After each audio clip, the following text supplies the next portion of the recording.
Hi guys! Welcome back to the second episode of Pyjama Podcast! Yeah, sorry guys, today we're all dressed up, so it's against the concept. But it's a special occasion. Because we went to dinner to celebrate Raya's birthday! So her birthday is in a few days. Maybe the day we're gonna post it, it's gonna be her birthday. Saturday. Yeah! Guys, today is Raya's birthday. Yes! So don't forget to wish her a happy birthday!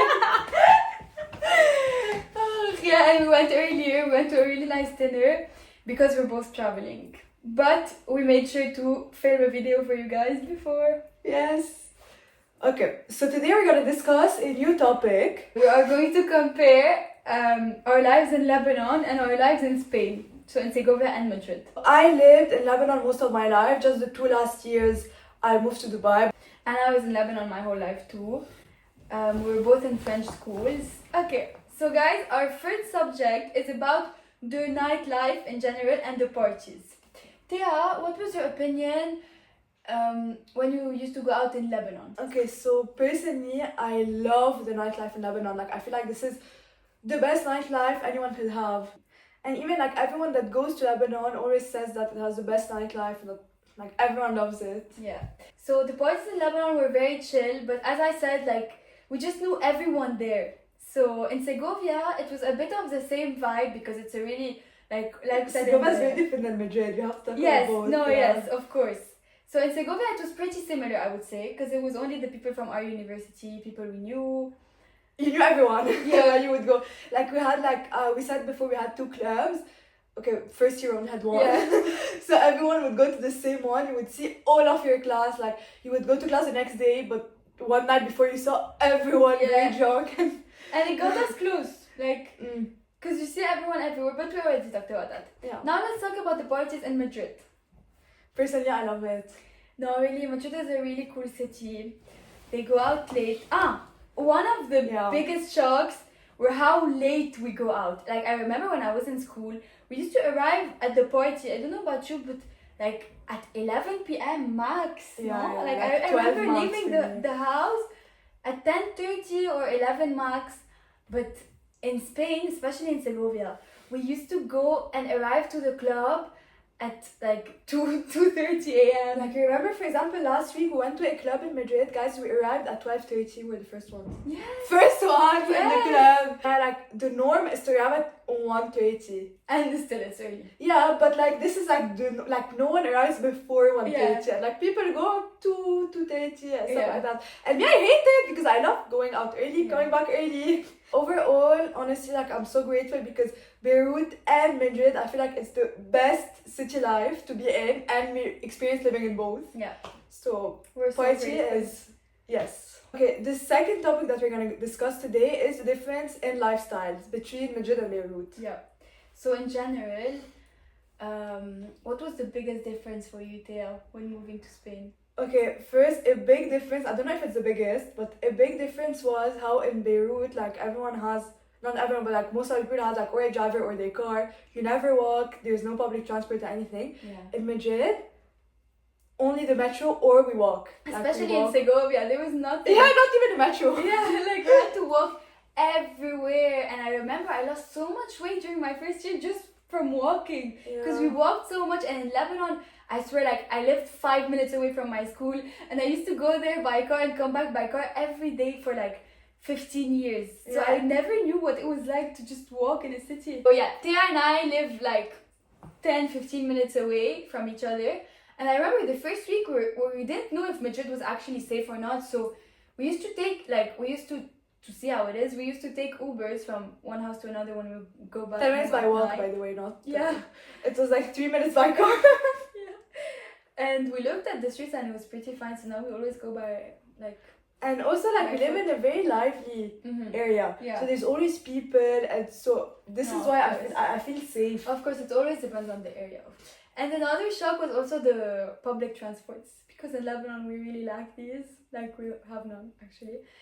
And in Madrid it's really easy to use, I would say.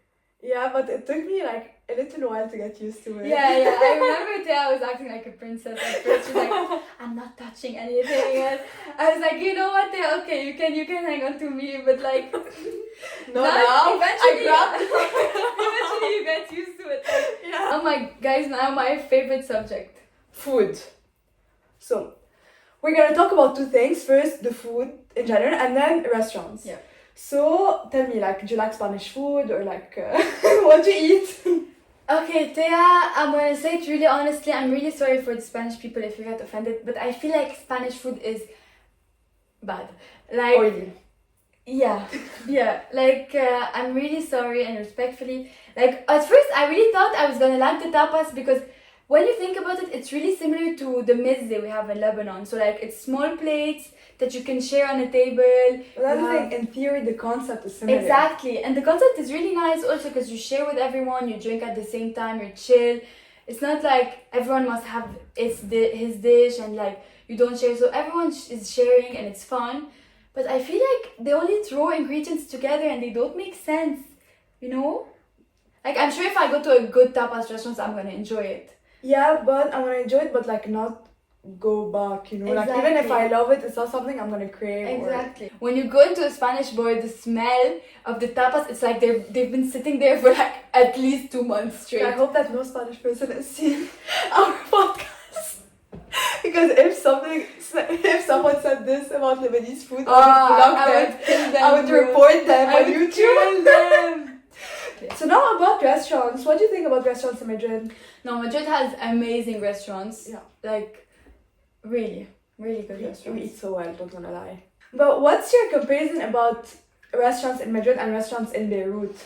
You know, we actually talked about this once and I know you won't agree, but I feel like there are no casual restaurants here in Madrid. Like, I feel like the restaurants you find in Lebanon where you would go like at least once a week, DV. For example, Grosso, our favorite like Italian restaurant, like it's very casual. Like, I feel like there's a lot of casual options. No, you're right. The Grosso is like an exception. But No. tell me another one. Okay, Greta salad bar, the one that you went with Nika.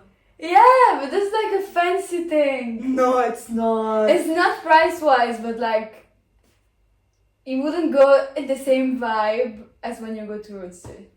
I would. But for example, there are a lot of like fancy restaurants in Madrid that like if you would eat in London or in Dubai, the same restaurant, they would be way more expensive. Of course, no. Overall, like food-wise, Madrid is really affordable. Really. Yeah, like even fancy restaurants, even if it's expensive for Madrid, Yes. it would be like not, let's say like normal for fancy restaurants in London, you know? It's true. I think also because I was so used to going to the same places, they felt really casual in a way that I can't find things here as casual because I used to go all the time. Martarchid is the equivalent of Greta salad bar.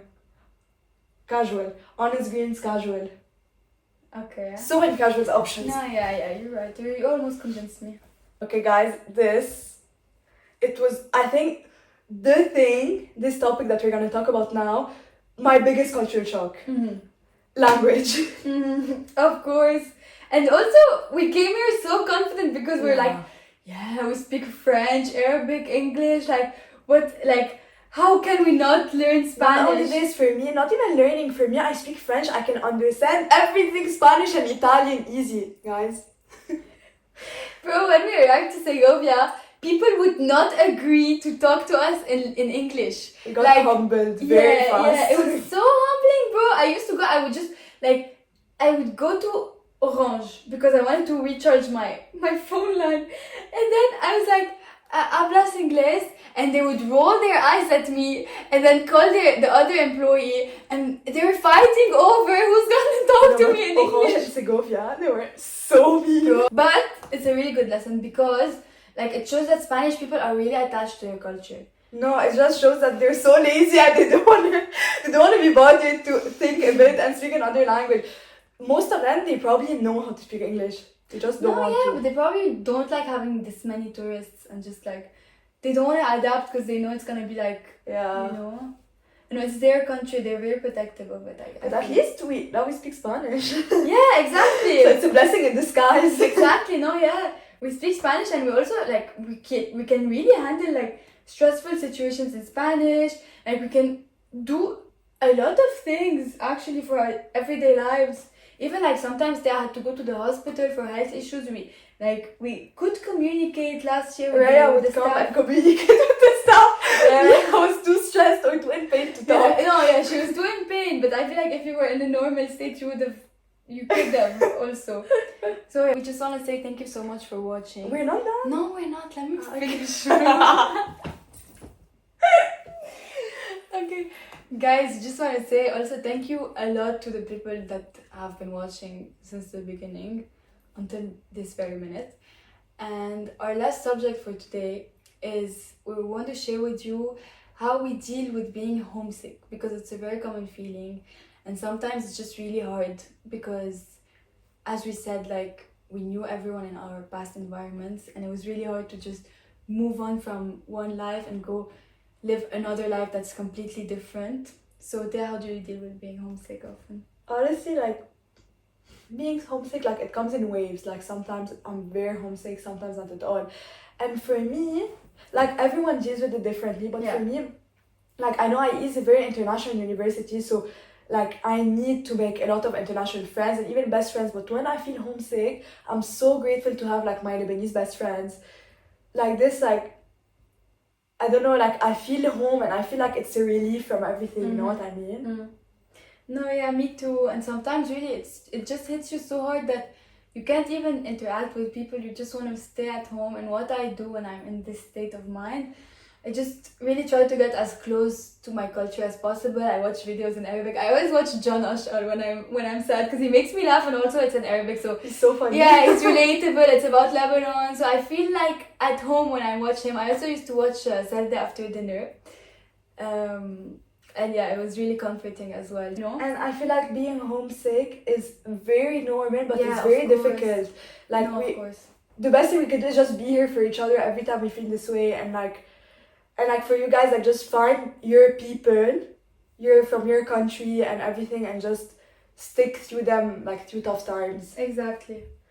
And you know, actually when I came to IE, I was like, you know what, I want to change in my life. I want to interact with Lebanese people. They judge too much. Everyone thought Yeah, this, and I you was were coming like, yeah, to you know IE. what, I'm gonna make international friends. But at the end of the day, like, they get me in a way that no one else can. So I'm so grateful that I have made friends that are really there for me, that can understand this side of me that I don't necessarily show as much, but they just get it.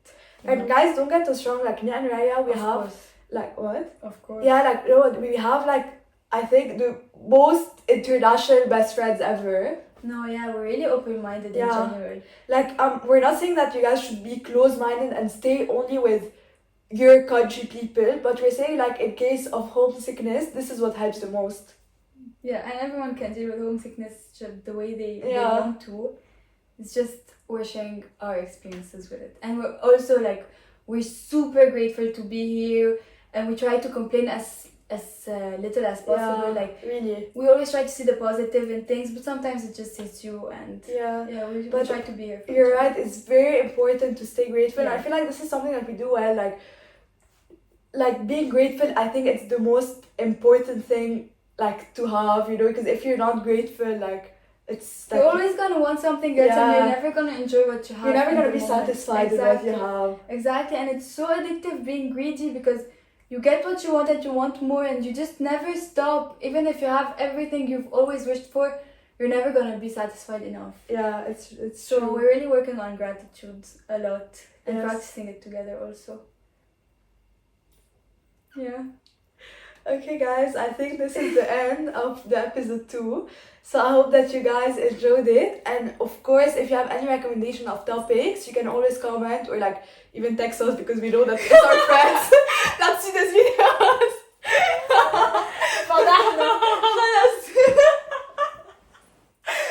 So yeah, do you have anything to say? No, bye guys. Bye! Oh, also the mic is fake. No, by the way, those are real mics, you just didn't plug them. Yeah. Bye!